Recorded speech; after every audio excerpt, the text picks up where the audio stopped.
Welcome to 23 Degrees Sideways, Coyote in the Highlands. As I record this, I still haven't figured out my posting regimen aside from YouTube, and I have to work on that because YouTube is problematic, to say the least. So, cottagecore has been a topic of discussion for the last several days as I record this on various social media platforms, talking about, homesteading, doomer optimism, and the coming crisis, the collapse of society, the whole thing. The world is ending and the sky is falling. And cottagecore won't save us, but it is an aesthetic that will at least make it more pleasant as we save ourselves. Assuming, of course, that you buy into the doomer collapsitarian argument, and I'm in between. I'm in there with the doomers, the doomer optimists a lot. I think that there's going to be some significant changes in our social structure, in how humanity behaves with humanity, but I don't really think that it's going to be quite as much of a fossil fuel collapse, everyone's in the Stone Age kind of thing as some people do. And this is not a universal thing in doomer optimism.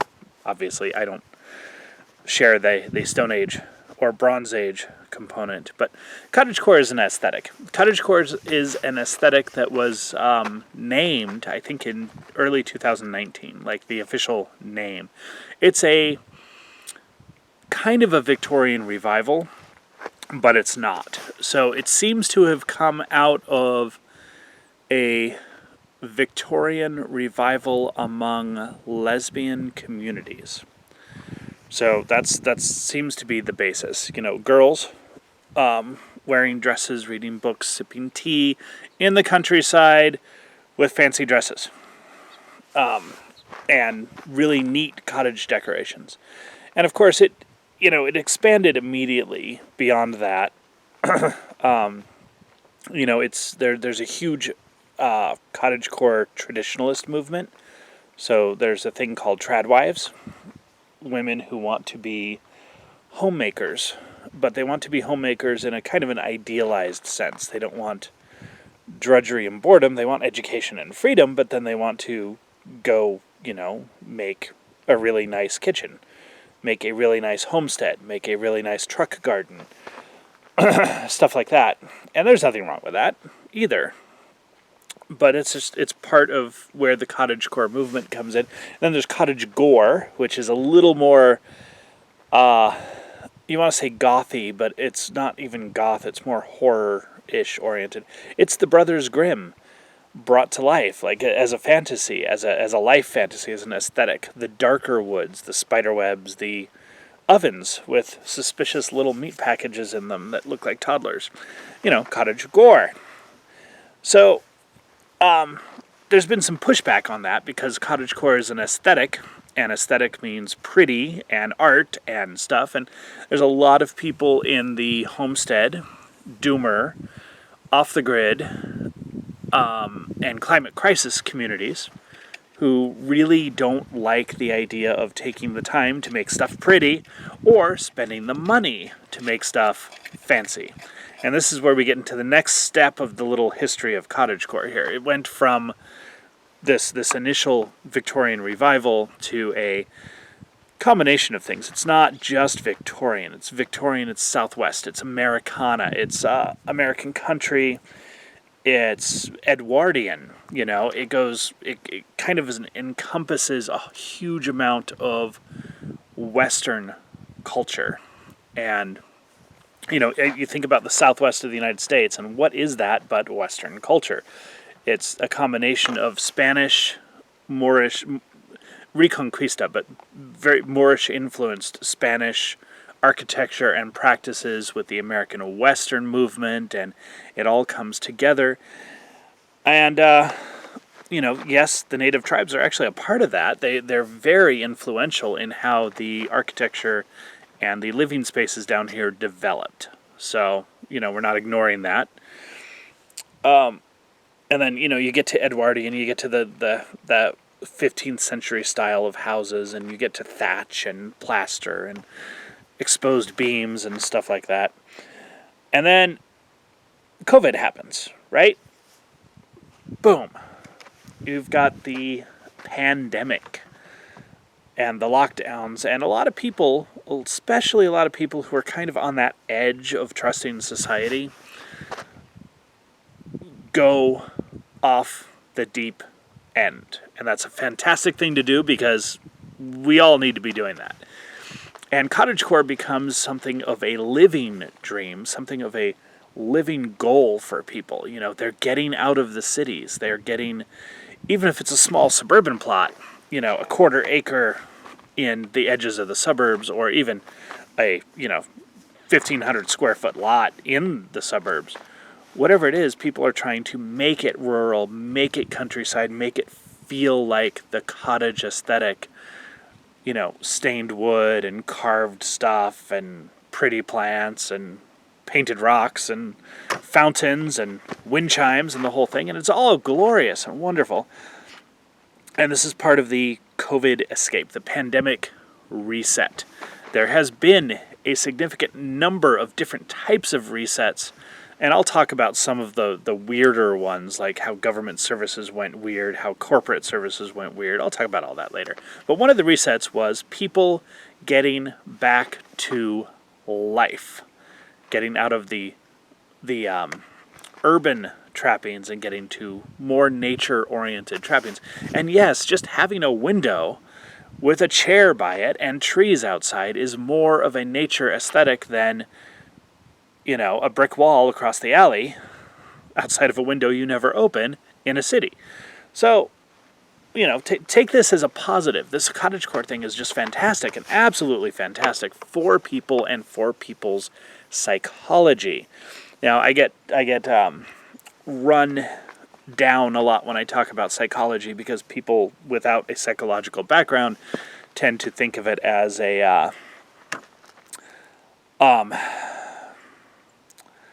political ideological whip, and well, it's not. It's a very real behavioral and spiritual set of sciences. It's a very important thing. Human psychology is really important. It's what it's all about here, all right? Well, souls are what it's all about, but human psychology is where we get that interface between our souls and the world. So, one of the arguments is that coming forward, let me get back to the history again. As this happens, as it gets a little more popular, the marketing companies start to pick up on it. Now, if you want to talk about cottagecore, you're going to end up on Wish or Overstock.com or Amazon. You're going to get Better Homes and Garden and Bed Bath & Beyond and all that Cost Plus World Market and all that crazy marketing consumer shit, which is doesn't fit the vibe or the aesthetic of cottagecore in the original senses. And I'm being plural with that because it grew. It went everywhere, So, people look at it now. If you're just getting into it, you go to Google. What Google does is Google tunes your perceptions and your results to market to you, to make you a product, but to also to sell you to advertisers. So what you're going to find on the internet, the new glorious corporate internet, is the consumerist model of cottagecore, and that's really not what we're looking for. It's not what it's about. Remember to keep the keys to the kingdom close to your heart. It's about an aesthetic that promotes well-being for you, closer to nature. Okay? There's some stuff we're going to get into in this just in a few more minutes. This is going to be a long video. 9 minutes in. So the current conversation, when you get into that consumerist, is that people are saying, well, this sucks because you got to either spend $80,000 redecorating or it's multiple generations of work and stuff, and it's really not. Depends on where you live. I'm in the desert here. Stuff grows slower. Plants grow slower. If I take this whole open area, I get the outdoor kitchen finished, I get the permanent yurt site set up. I get the courtyard wall done. I start planting stuff. It's going to be 20, 30 years before the trees come in, right? Because that's just how things grow in the desert. Stuff grows slower, you know? Saguaros don't look like saguaros till they're 100 years old. That's a long time, right?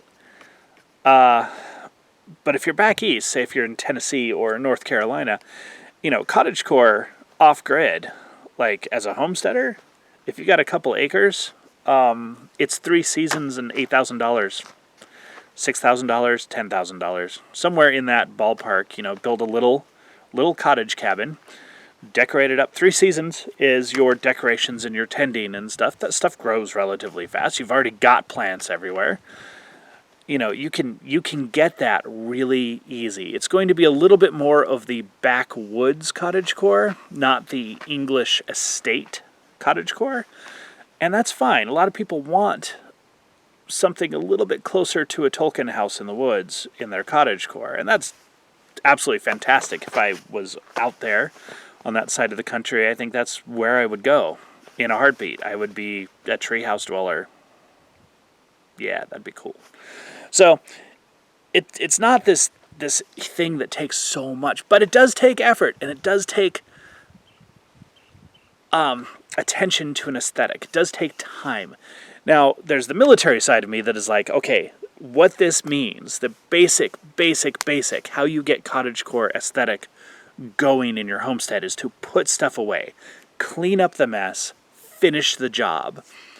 Don't leave it half done. Don't leave it ramshackle. Don't be a tumble-down Tom. That's a classic story of a farmer who never does anything until something breaks. He's never proactive, right? Military side of me has got this training. You do the PMS, preventative maintenance schedule. You do the cleaning up. You finish the job. You paint things. It's make it look good, and it'll work better. It does actually work that way. And then I've got notes if you see me looking down. You know, there's an aesthetic component to this that involves human psychology, and I got into this with somebody. And so hygiene, and that means cleanliness, like washing your hands and your hair, changing your clothes, having clothes to change into, having counters that you can wipe down and get clean, and utensils, and, you know, washing the dishes. Hygiene is a very big part of what has promoted human health. After the agricultural age started, we started putting more people in more permanent settlements, and you get illness with that, and you need to clean, you need to have hygiene. And that neatness and that freshness, and that there's part of the cottagecore aesthetic really does speak to our brains, back here, not up here, but back here, about cleanliness and safety, okay? Well-tended spaces aren't going to put a rattlesnake in your bed, okay? Had that happen, the neatness, the aesthetic promotes a sort of feeling of cleanliness. Now, I got so much pushback on that from 2 directions from people that I gotta bring it up. One person was so against the concept of hygiene that I thought I was gonna be told that I was a sinner and ungodly for taking a bath more than once a season. Like that whole medieval thing, which is mythological, but that whole medieval thing. Like he really pushed against the concept of hygiene. I don't know where to go with that, you know. That's quite a reaction. You know, and I get it. The word hygiene has had some weird connotations in the 20th century, where you had the mental hygienic movement, where they were trying to control populations to serve industry in the state, and, you know, breeding programs and eugenics and everything comes out of that. But that's not what hygiene is. Hygiene is washing your hands before you do surgery, okay? Or cook dinner, for that matter. I also got pounded on by the emergency. So there's a lot of people in the community who are in a state of emergency and existential threat. The world is ending. Damn it. It's ending. Well, yeah, okay. I'm much more optimistic than that.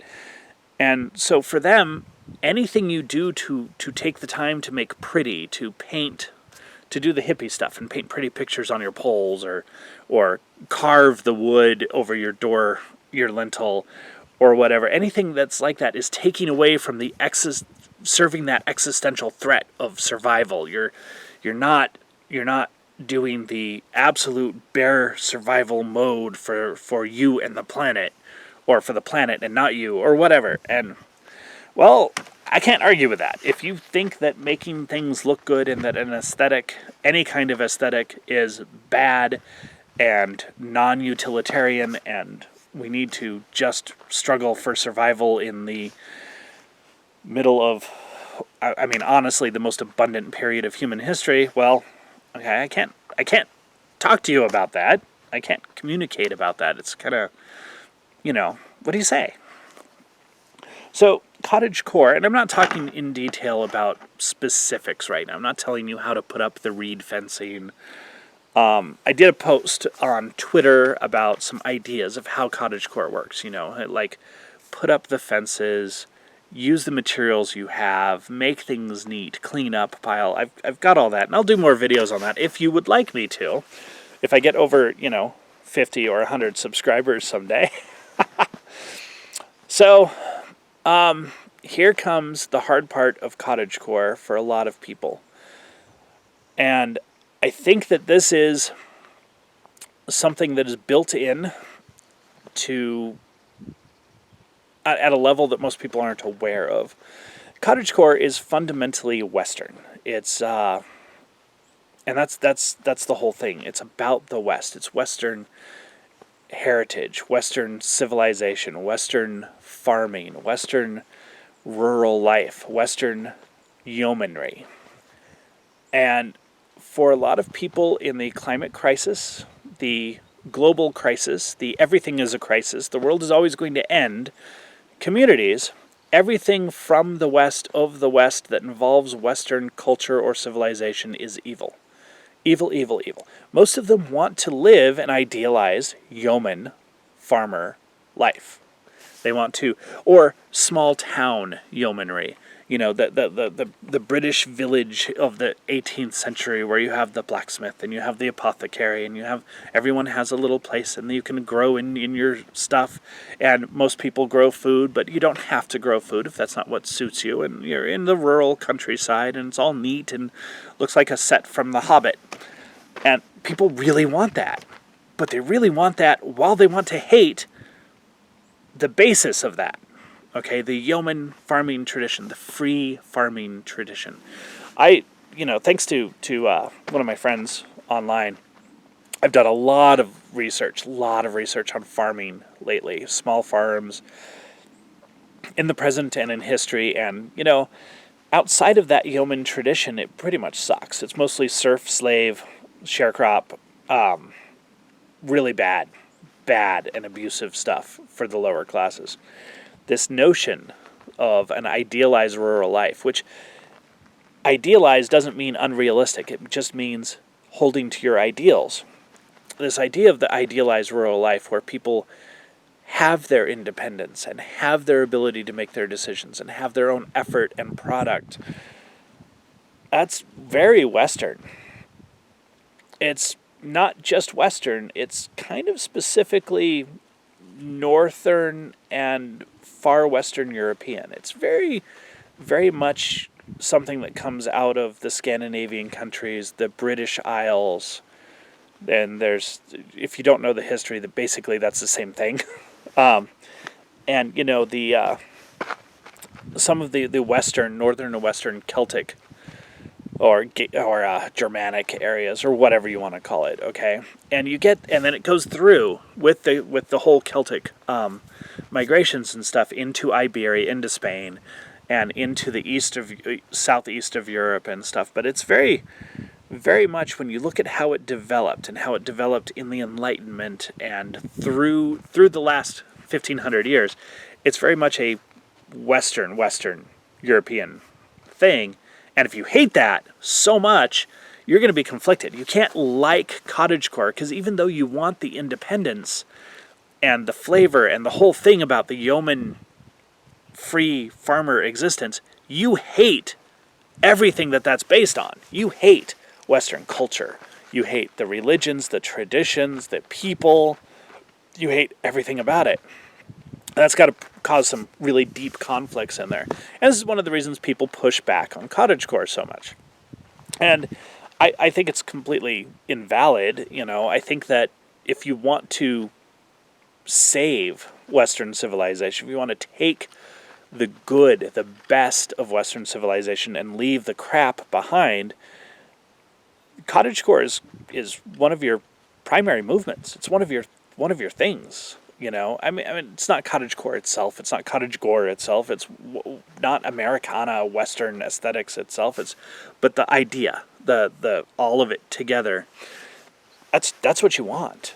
You want independent, localized, community distributed supply chains, independent, personal, individual freedom and life. And so there you go. That's my 15-minute, 21-minute, not quite a defense of cottagecore. Stay sideways, and I'll get to the kitchen soon.